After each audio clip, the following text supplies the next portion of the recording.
So I've got here Bitcoin ATM. It's from General Bytes in the Czech Republic. Let's open it up.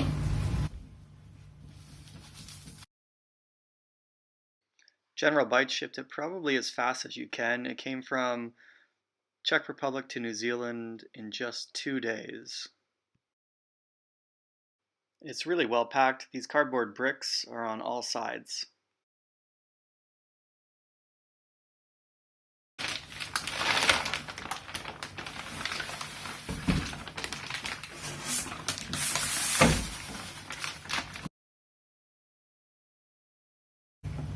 This is a serious plastic bag.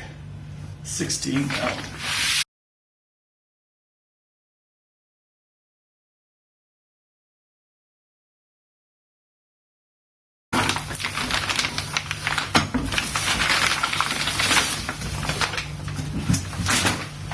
All right, there we are. It's heavy, but not too heavy. It's about 23 kilos.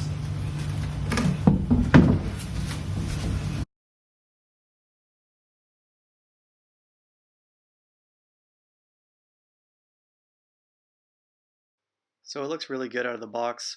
I like how clean it is. Good, nice finish. There's not much to it, at least on the outside. The inside is another story.